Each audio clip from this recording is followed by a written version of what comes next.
Hello সবাইকে, আমি Anika. Welcome to my YouTube channel. নতুন আরেকটি ব্লগে আপনাদের সবাইকে স্বাগতম। আশা করছি আপনারা সবাই খুব ভালো আছেন। তো চলেন আপনাদের সবাইকে নিয়ে আমার আরেকটা ডেলি ব্লগ শেয়ার করি।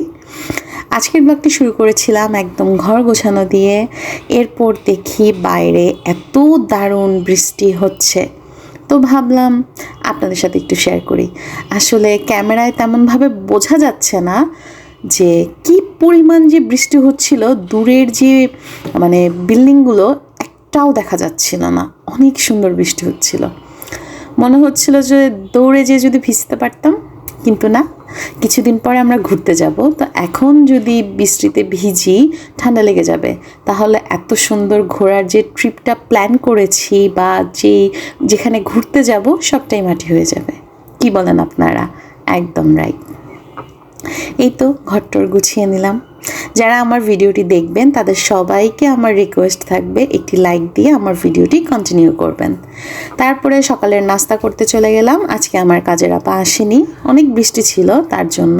তো ভাবলাম কি করা যায়, তো আজকে পাউরুটি দিয়ে এক মগ চা নিয়ে নিলাম। এখানে বাবুর আর আমার দুজনেরই নাস্তা, কিন্তু চাগুলো পরবর্তীতে এতগুলো খাওয়া মোটেও সম্ভব হয়নি। কিন্তু না, আমার না বেশ মজা লাগে পাউরুটি দিয়ে চাটা। আমার অর্জুনেরও খুব ভালো লাগে, আমারও খুব ভালো লাগে। তারপরে আর কি, অনেক দিন পর কাটাকুটি করছি। কাজের আপা যেদিন থেকে আমার বাসায় আসে সেদিন থেকে মোটেও কুটাকুটি কিচ্ছু করি না। তো কি আর বলবো, দা নিয়ে আর মনেই চাইল না, তাই ভাবলাম যে যতটুকু পারি ছুরি দিয়েই করে ফেলি। আজকে কাজের আপা আসেনি বলে তেমন কিছুই রান্না করিনি। আজকে ডাল আর আমার পছন্দের কি বলে গোলসা মাছ, বড় ট্যাংরা যেটা, সেটা রান্না করেছি। জানি আপনাদের কাছে আমার কাটাকুটি দেখলে কি না কি মনে হবে, তারপরেও এর জন্য একটু ফাস্ট করে দিয়েছি। যাই হোক, তারপরে এগুলো সব করে নিলাম। আসলে কি আপার সাথে এমন একটা সম্পর্ক হয়ে গেছে যে উনি এটা করে দিবে, ওটা তো করাই আছে। তো আসলে উনি না আসলে না বোঝা যায়, একদম কাজ একদম এলোমেলো হয়ে যায়। এরপর ভাত বসিয়ে দিলাম, তারপরে মাছটা রান্না করে নিলাম। আর আরেক চুলা আজকে আর প্রেশার কুকারে ডাল দিইনি, আজকে একদম সরাসরি চুলায় ডাল দিয়ে ডাল সেদ্ধ করে নিয়েছি, তারপরে রান্না করেছি। আজকে না আমি মাছ ভেজে রান্না করব না, আজকে আমি কষিয়ে রান্না করব। তাই তেলে পেঁয়াজ দিয়ে দিলাম, পেঁয়াজটা একটু লালচে ভেজে তারপরে কাঁচামরিচ দিয়ে দিলাম। আজকে ভেবেছি আপনাদের সাথে আমার রান্নার রেসিপি বলবো, দেখি কেমন হয়, বলতে পারি কি না। আশা করি ভালোই লাগবে আপনাদের। আর যদি ভালো লেগে থাকে অবশ্যই আমার ভিডিওতে একটি লাইক, আপনার মূল্যবান কমেন্ট, তারপরে যদি নতুন হয়ে থাকেন তাহলে তো বলবো সাবস্ক্রাইব করার জন্য। প্লিজ প্লিজ প্লিজ আপনারা সবাই আমার সাথে থাকবেন। আমি জানি না রিসেন্টলি আমার চ্যানেলে কি হয়েছে, কিছুই বুঝতে পারছি না। সাবস্ক্রাইব বাড়ছে ঠিকই, কিন্তু পরবর্তীতে রাতে আবার সব চলে যাচ্ছে, কেন হচ্ছে জানি না। যাই হোক, কিছু কিছু আপু তো আমার সাথে আছেন, কি বলেন? আমি কিন্তু সবার সাথে আছি, সবার ভিডিও দেখছি, প্রতিদিন যদিও না দেখতে পারছি, যখন সময় পাচ্ছি তখন দেখছি। এই তো টমেটো আলু দিয়ে দিলাম। এবার হচ্ছে গুঁড়ো মশলা দিয়ে দিব, আমি একদমই গুঁড়ো মশলা খাই। তো জিরা দিয়ে দিলাম, জিরার গুঁড়া, হ্যাঁ এটাকে জিরার গুঁড়া বলে, ধনিয়া গুঁড়া, হলুদ গুঁড়া, যেভাবে রান্না করে। একটু লবণ দিয়ে মশলাটা সুন্দর করে কষিয়ে তারপরে মাছগুলো দিয়ে দিলাম। আমার বেশ ভালো লাগে গোলসা মাছ, বড় ট্যাংরা মাছটা এভাবে কষিয়ে রান্না করলে বেশ ভালো লাগে। এই তো আমার মশলা একদম কষানো হয়ে গেছে, আর একটু কষাবো মাছটা দেওয়ার পরে, তারপরে পানি দিয়ে দিব।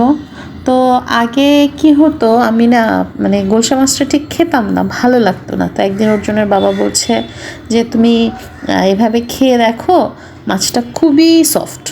আসলে এটা ভেজে রান্না করলে অনেকটা মাছটা অনেকটা শক্ত হয়ে যায়, আবার টেস্টটা ভালো লাগে না।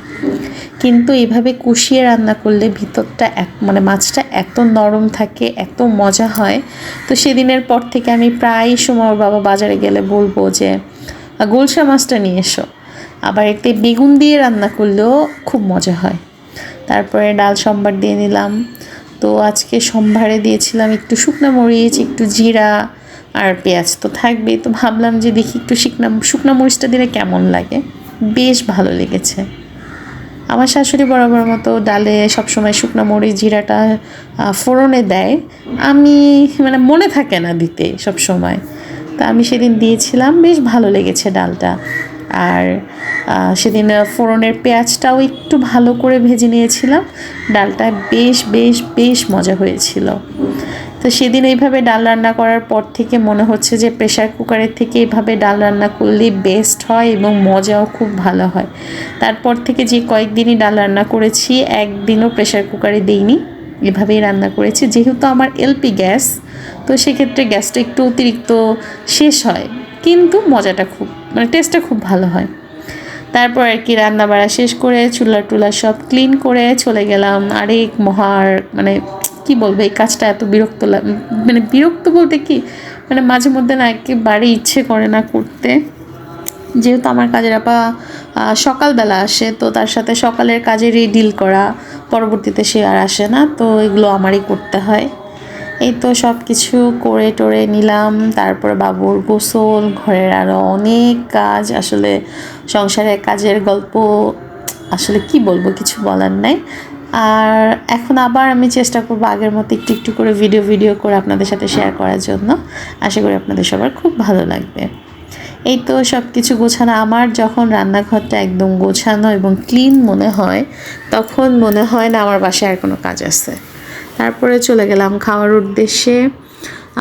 খুব মজা ছিল, যদিও 2 পদ রান্না হয়েছিল, তারপরেও মনে হচ্ছিল যেন আজকে রান্নাগুলো খুব ভালো হয়েছিল, খুব মনোযোগ দিয়ে রান্না করেছিলাম, খুব টেস্ট হয়েছিল, এই আর কি। তারপরে একটু মোচো খেয়ে নিয়েছিলাম, এটা আমার ফ্রিজে অলওয়েজ থাকে। তারপরে বাবুকে পড়ানো, রাতের খাবার টাবার সব কিছু আর কিছুই দেখানো হয়নি। তো ওর বাবা যখন আসছে তখন আমাদের জন্য চিপস নিয়ে আসছে, তো অর্জুনকে বললাম তো চলো আমরা আজকে এই চিপসটা খাই। তখন রাত বাজে 11:30, আপনাদের দেখাবো। তো যাই হোক, সবাইকে অসংখ্য ধন্যবাদ আমার সাথে এতক্ষণ থাকার জন্য, আমার ভিডিওটা দেখার জন্য। অবশ্যই ভিডিওটি ভালো লাগলে চ্যানেলটি সাবস্ক্রাইব করে আমার সাথে থাকবেন, একটা লাইক একটা কমেন্ট তো অবশ্যই। তো আজকে বিদায় নিই, টাটা।